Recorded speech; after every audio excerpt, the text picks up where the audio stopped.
Hello chicos.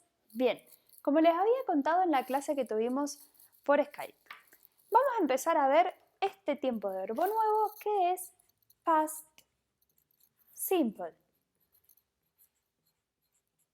el pasado simple. Nosotros habíamos visto el pasado simple, pero solamente hablando del verbo to be, o sea, el pasado simple del is, el am o el are, que era el was y el were. Pero no solamente yo voy a usar el pasado simple para decir yo estaba o yo era. También hay un montón de otros verbos que yo puedo usar. Por ejemplo, yo corrí, yo jugué, yo salté. ¿Sí?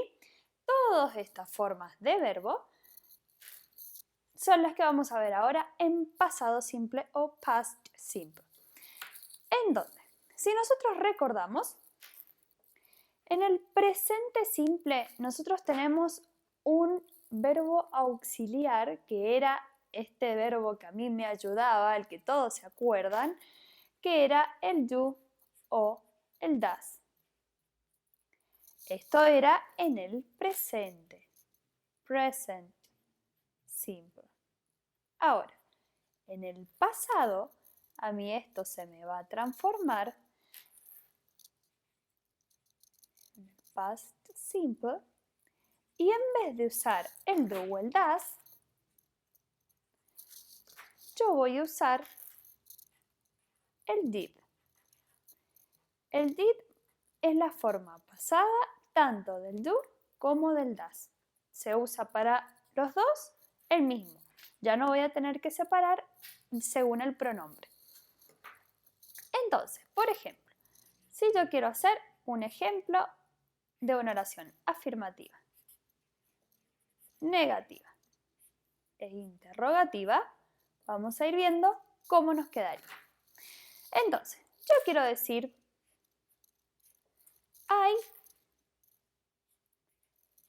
play.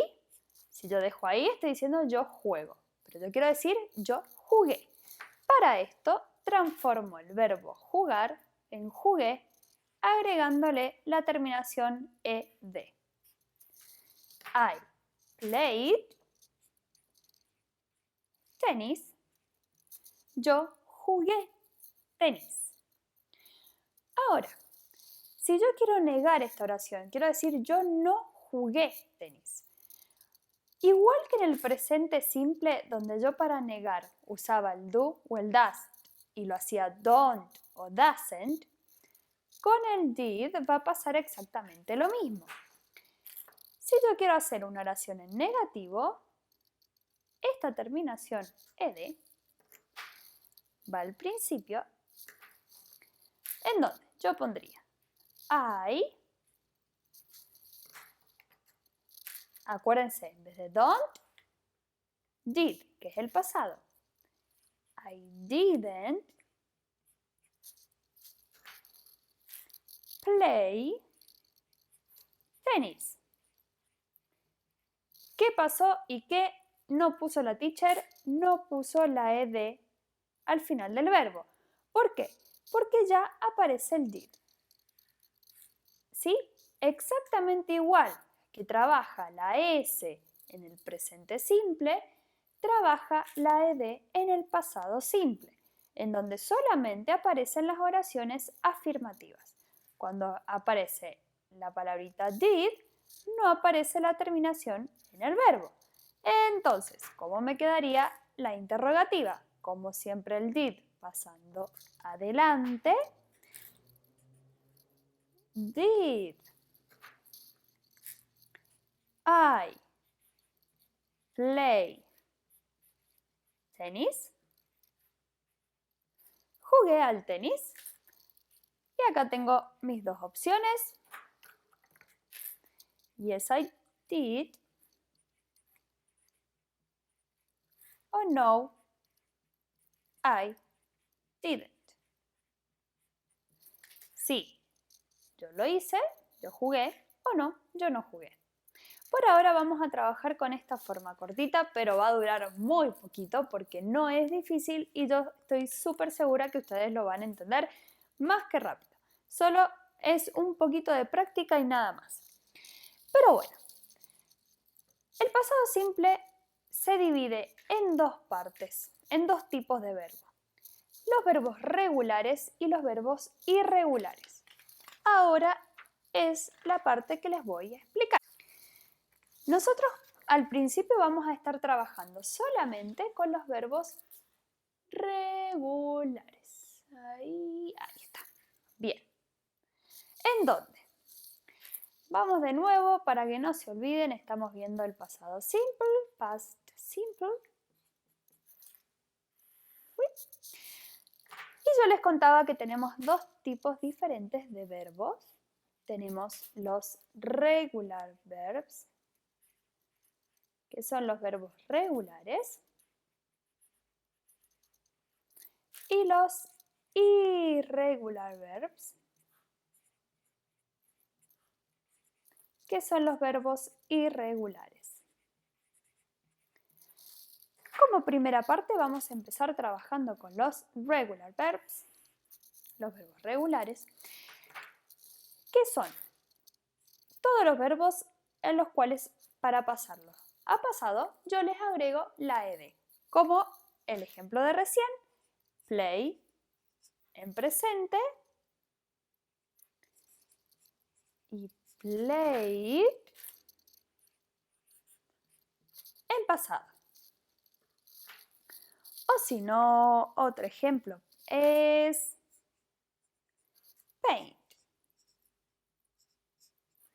que en pasado sería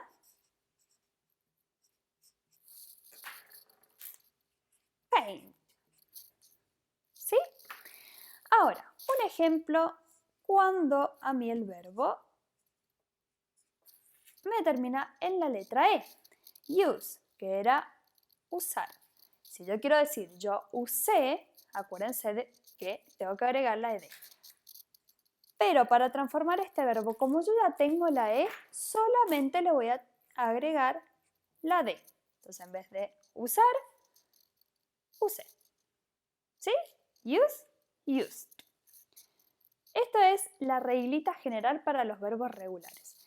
Los verbos irregulares, que los vamos a ver un poquito más adelante, para ayudarnos existe una tablita. ¿Sí? ¿Por qué? Porque cambian totalmente la forma de la palabra. No son parecidas así como esta que solamente le agrego una terminación, sino que la palabra cambia. ¿Sí? Para eso existe una tablita que más adelante es con la que vamos a empezar a trabajar. Así que, por ahora, este es un pantallazo, un resumen de este pasado simple, donde lo principal que ustedes deben recordar es que en vez de usar el do o el does, vamos a trabajar con el did, el cual funciona igual que en el presente simple, pero en este caso no le agregamos la S cuando estamos hablando de he, she o it, sino que para hacer un verbo en pasado le agregamos la terminación ed. Y solamente va a aparecer, no se olviden, y vuelvo a mi hojita anterior, en las oraciones afirmativas. En la negativa y en la interrogativa, donde a mí me aparece el auxiliar did, yo se lo saco y vuelve a quedar el verbo en infinitivo. Bien, con esta explicación ya les voy a pasar la siguiente tareita y vamos a ver qué tal sale. Bye bye, chicos.